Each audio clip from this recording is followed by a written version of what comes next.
Olá, sejam bem-vindos a mais um episódio do podcast O Mundo a Seus Pés, da secção internacional do Expresso. Eu sou a Mara Tribuna e hoje vamos falar sobre a Convenção Nacional Democrata que terminou na quinta-feira, dia 22 de agosto. Durante 4 dias, estiveram reunidos em Chicago nomes fortes do Partido Democrata, personalidades e apoiantes. Habitualmente, a Convenção serve para designar a partir de uma votação os nomeados para presidente e vice-presidente do partido. No entanto, desta vez, tanto Kamala Harris como Tim Walz já partiram para o evento com as suas nomeações certificadas pelo Comitê Nacional Democrata, pelo que a Convenção teve outro propósito. Para nos falar sobre aquilo que aconteceu nestes 4 dias, temos connosco Nuno Gouveia, especialista em política internacional com foco na política norte-americana. Obrigada por ter aceitado o nosso convite. A edição técnica deste episódio é de Salomé Rita. Subscrever o Expresso é ter acesso à melhor informação, a uma vasta oferta de conteúdos exclusivos e à opinião de referência. Subscrever o Expresso é tornar-se membro do nosso clube, poder ser voz ativa de uma comunidade informada e beneficiar de vantagens exclusivas. Subscreva o Expresso em expresso.pt/digital. Expresso. Liberdade para pensar. A Convenção Democrata contou com a presença de várias figuras políticas importantes do partido, incluindo o presidente cessante Joe Biden, o ex-presidente Barack Obama e Bill Clinton e a antiga secretária de Estado Hillary Clinton, que concorreu contra Donald Trump em 2016. Nuno, queria começar por perguntar que principais momentos destaca na Convenção e, em concreto, que discursos se realçaram mais e porquê? E obrigado pelo convite em primeiro lugar, mas parece-me que esta Convenção atingiu os objetivos que o Partido Democrata pretendia para ela, porque nos mostrou um Partido Democrata muito confortável com a sua história e o seu passado, e por isso tivemos os antigos presidentes Barack Obama e Bill Clinton, a ex-secretária de Estado Hillary Clinton e o ainda presidente Joe Biden, um partido que também está muito confortável com o seu presente e por isso foi uma convenção dedicada sobretudo a entronizar Kamala Harris como candidata presidencial e o seu candidato a vice-presidente Tim Walz, e também deixou alguns sinais de esperança para o futuro, porque algumas das jovens, ou não tão jovens, mas estrelas em ascensão do Partido Democrata e vistos como futuros potenciais candidatos ao Partido Democrata, como o governador da Pensilvânia, Josh Shapiro, ou o atual secretário dos Transportes, Pete Buttigieg, entusiasmaram a Convenção. Por outro lado, conseguimos ver um partido unido, e isso, nos últimos anos, não era possível ver isso no Partido Democrata. Eu achei muito interessante, por exemplo, a forma como Bernie Sanders ou Alexandria Ocasio-Cortez, que são duas pessoas da ala tradicionalmente mais à esquerda do Partido Democrata, mas que fizeram completamente parte da equipa de Kamala Harris e foram bastante aplaudidas pelos delegados, pois demonstraram ser jogadores de equipa. E isso é muito importante para mostrar uma frente unida agora para as eleições gerais.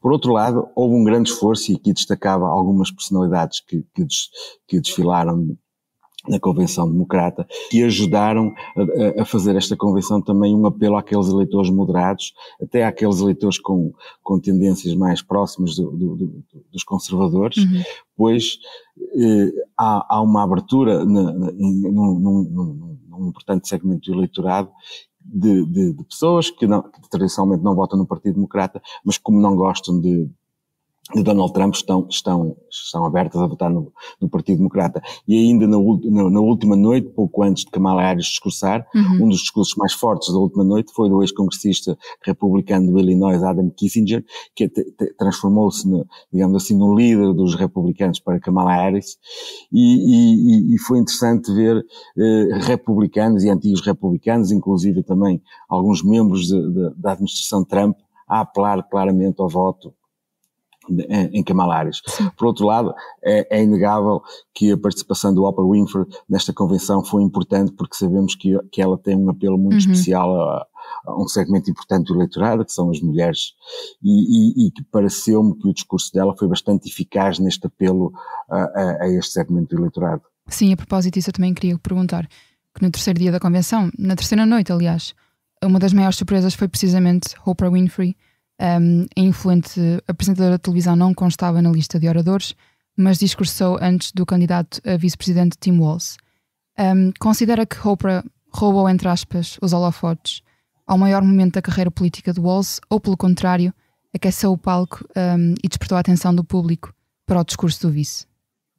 Sim, parece-me que se complementaram. De facto, não é novidade ter o Oprah Winfrey a apoiar candidatos democratas. Ela foi muito, foi uma presença muito assídua na campanha de Barack Obama em 2008. Ela nesse ano envolveu-se ainda durante as primárias para apoiar Barack Obama, mas é uma figura muito respeitada e é uma figura que ajuda a mobilizar algum eleitorado. O discurso de Tim Walz pareceu-me manifestamente bom. Eu pensava, quando ele foi escolhido, e continuo a pensar que se calhar o governador da Pensilvânia, Josh Shapiro, teria alguma importância, poderia ser mais importante para Kamala Harris, sobretudo a ajudá-la a vencer o estado da Pensilvânia, mas Tim Walz tem sido muito eficaz nesta campanha, aquele seu discurso relaxado, a forma como o Partido Democrata também está a vender, como o Coach Walz, para conectá-lo com algum segmento do eleitorado, aqueles homens brancos, aquelas famílias mais tradicionais americanas que estão tendencialmente mais próximas do Partido Republicano, mas Tim Walz tem sabido, pelo menos aparentemente, captar a atenção daquele americano médio, do americano comum, e daquele americano até que se sente um bocado, ou que nestes últimos anos se sentiu um bocado desconsiderado pelo Partido Democrata. Sim, e nesse sentido esta convenção também serviu exatamente para consolidar o nome dele enquanto candidato a vice-presidente. Sim, e depois teve aquele momento verdadeiramente, eu diria um bom momento, e foi um momento autêntico, foi quando o seu filho disse "That's my dad", é uma imagem que tem percorrido o mundo e percorreu as redes sociais nestes últimos dias, e é aqueles momentos que as pessoas se conectam, porque toda a gente percebe a emoção do filho em ver o pai, foi alguma coisa que não foi orquestrado. E esses momentos também são muito importantes para o sucesso destas convenções. E na quinta-feira, Kamala Harris encerrou a Convenção Democrata de Chicago com um discurso que durou cerca de 40 minutos, abordou vários assuntos, desde a sua história de vida a Donald Trump, mas eu queria focar-me naquilo que Harris disse sobre a guerra entre Israel e o Hamas na faixa de Gaza, que tem sido um ponto sensível nestas eleições e para a campanha democrata também. A candidata assegurou que, e estou a citar, agora é o momento para conseguir um acordo para libertar os reféns e um cessar-fogo, e lamentou que tantas vidas inocentes se tenham perdido em Gaza. Estas declarações foram suficientes para amenizar as críticas e os protestos que têm havido em torno do apoio dos Estados Unidos a Israel nesta guerra? A questão de Israel é muito complicada para o Partido Democrata. Aliás, as declarações dela neste discurso vão muito em linha do que Joe Biden tem dito, ou seja, manifestam claramente o seu apoio a Israel e ao seu direito à defesa, e por outro lado manifestam e estão a tentar alcançar um cessar-fogo, porque esta é uma questão complicada para o Partido Democrata. Sabemos que, historicamente, o Partido Democrata sempre teve relações muito próximas com Israel. A comunidade judaica americana também normalmente vota maioritariamente no Partido Democrata, e obviamente há muitos financiadores do Partido Democrata que pertencem à comunidade judaica. Por outro lado, há uma nova geração mais nova dentro do Partido Democrata que questiona este apoio tão entusiástico a Israel, e mesmo o que temos visto nestes últimos meses é que há uma minoria cada vez mais ruidosa dentro do partido que defende que os Estados Unidos devem retirar o apoio a Israel. Há alguns congressistas que defendem mesmo um embargo de armas a Israel.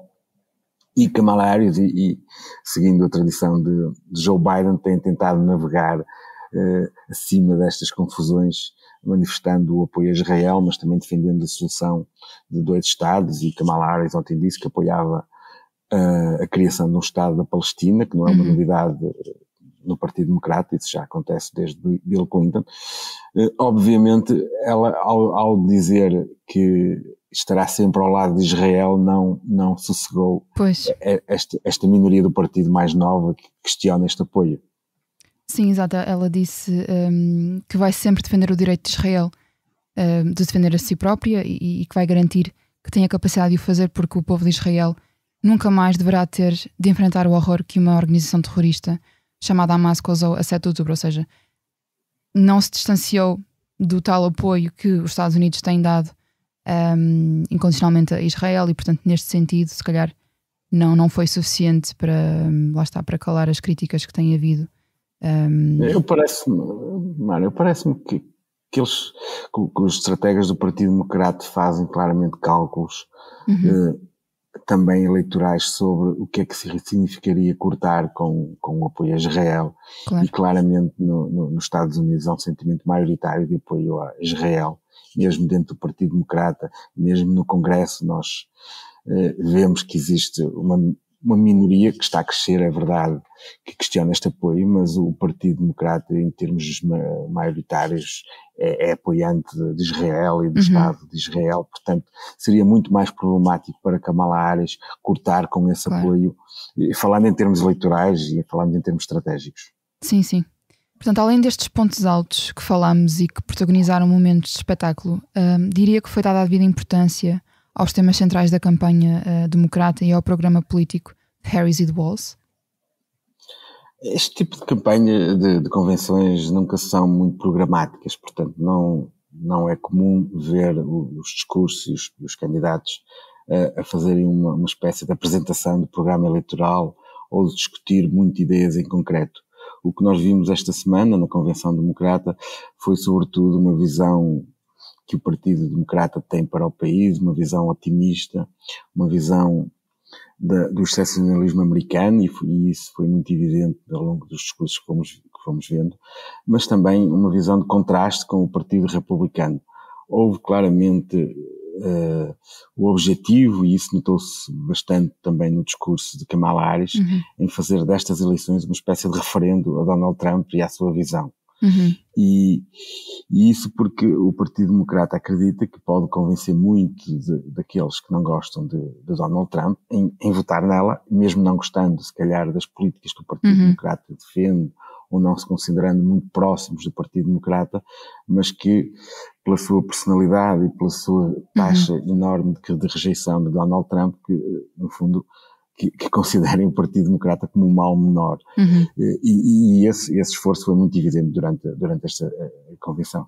Ou seja, acha que durante esta convenção democrata que a campanha anti-Trump, digamos assim, foi grande? Sim, aliás, no discurso final de Kamala Harris, isso foi muito evidente. A intervenção dela a certos momentos parecia e baseando-se na sua experiência de advogada da acusação, no fundo parecia um ataque a Donald Trump. Exato. E a todos os seus crimes e todas as suas malfeitorias que fez e que poderá fazer em caso de ter uma segunda administração. E no fundo eu dividia esta convenção em duas partes, uma claramente mostrando um partido unido e um partido motivado com uma visão otimista do futuro, mas outro, uma rejeição de Donald Trump e da sua visão mais pessimista e mais conflituosa que temos visto de Donald Trump, e é isso que o Partido Democrata considera que Donald Trump representa para a América. Ou seja, considera que o propósito desta Convenção Nacional Democrata foi mostrar que o partido está mobilizado para vencer as eleições, que está a atravessar uma fase de entusiasmo e de união, e mais do que mostrar o programa político dos dois candidatos? Sim, nós não observamos nenhumas grandes novidades em termos de programáticas do Partido Democrata. Esta convenção foi destinada sobretudo a perseguir o bom momento da campanha democrata e, no fundo, a fazer um contraste com aquilo que o Partido Republicano atual representa. Este último mês, é preciso dizê-lo, foi excepcional para o Partido Democrata, pois há um mês, quando terminou a convenção do Partido Republicano, havia a sensação, entre muitos analistas e também entre muitos membros do Partido Democrata, que Donald Trump estava a caminhar para uma vitória em novembro. E agora esse cenário parece menos provável? À medida que o tempo passa também? O cenário, pelo menos, já não parece tão provável assim, porque nós, antes de Joe Biden se retirar da corrida, havia claramente a sensação que Donald Trump dificilmente perderia estas eleições. E a entrada de Kamala Harris e este primeiro mês deu pelo menos a segurança ao Partido Democrata que pode vencer as eleições. Neste momento, Kamala Harris lidera as sondagens nacionais e principalmente, e mais relevante, as sondagens nos principais estados indecisos, os swing states, mas a vantagem não é assim tão grande e tudo pode mudar em 2 meses e meio, porque de facto são são campanhas muito dinâmicas e fatores externos ou internos dos candidatos podem precipitar o eleitorado para um lado ou para o outro. Nós agora, em setembro e outubro, vamos ter os 2 debates presidenciais entre Kamala Harris e Donald Trump, vamos ter também o debate entre candidatos a vice-presidente, e algum passo em falso pode prejudicar a candidatura de Kamala Harris, claro. Porque é preciso recordar que Kamala Harris é vice-presidente foi vice-presidente Joe Biden, e não era assim, e não era uma figura popular entre o Partido Democrata e sobretudo entre os americanos. Kamala Harris chegou a ter índices de aprovação muito baixos, chegou mesmo a ser considerada a vice-presidente mais impopular da história, e isso também torna o seu último mês de facto excepcional, porque ela num mês, aparentemente, vamos ver se isso se consolida até novembro, mas transformou por completo a sua imagem e está neste momento com um índice de popularidade bastante assinalável para aqueles números que ela teve durante estes últimos anos. Portanto, para fecharmos, Nuno, considera que a Convenção Nacional Democrata cumpriu aquilo a que se propôs e que as expectativas foram correspondidas? Parece-me que sim, parece-me que foi uma convenção com bastante sucesso, foi uma convenção destinada a convencer alguns segmentos do eleitorado indecisos e foi sobretudo uma convenção também para mobilizar todo o Partido Democrata. Claro. E o que nós vimos naquela sala, na sala em Chicago foi de facto um partido mobilizado e um partido que vai para casa trabalhar e fazer tudo para eleger a dupla Kamala Harris e Tim Walz. Por outro lado, sabemos que tradicionalmente o Partido Democrata tem vantagens mediáticas porque isto é inegável, o mainstream dos mídias americanos tem uma visão mais positiva do Partido Democrata, digamos assim, e isso tem jogado tradicionalmente a favor do Partido Democrata. Por exemplo, com Joe Biden isso não estava a acontecer. Joe Biden tinha claramente uma cobertura mediática muito negativa e Kamala Harris conseguiu transformar essa cobertura e teve um mês excepcional e esta semana continuou, digamos assim, esse momentum. A dúvida será saber que terminadas as convenções e terminadas estes espetáculos mediáticos encenados pelos partidos, como vão ser estes 2 meses e meio. Uma das críticas que tem feito a Kamala Harris é precisamente ela não ter conseguido ainda sair da redoma em que está protegida, ou seja, todas as suas intervenções têm sido intervenções escritas e ela ainda não deu nenhuma entrevista, não teve nenhuma conferência de imprensa, não teve nenhum debate, obviamente, e agora, fora desta redoma e fora da proteção dos seus estrategas, ela terá que provar que está à altura do cargo que se candidata, e esse será o seu principal desafio, que é transformar este mês, que a meu ver foi excepcional para a sua campanha, agora em votos, que ela irá precisar, e recordo que no final de setembro já teremos alguns estados a votar antecipadamente, portanto, no fundo isto tudo conta, e ela até pode chegar a novembro, ao dia 5 de novembro, em pior forma, mas se já conseguir tiver captado este voto antecipado, estará em boas posições para ser eleita presidente. Claro, aguardaremos. Obrigada, Nuno Gouveia, por ter aceitado o nosso convite e obrigada também à Salomé Rita pela edição técnica. Na próxima segunda-feira haverá outro episódio do Mundo a Seus Pés com outros protagonistas e assuntos. Até lá!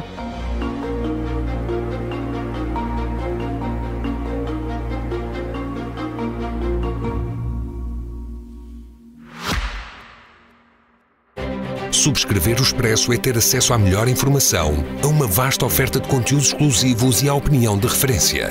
Subscrever o Expresso é tornar-se membro do nosso clube, poder ser voz ativa de uma comunidade informada e beneficiar de vantagens exclusivas. Subscreva o Expresso em expresso.pt/digital.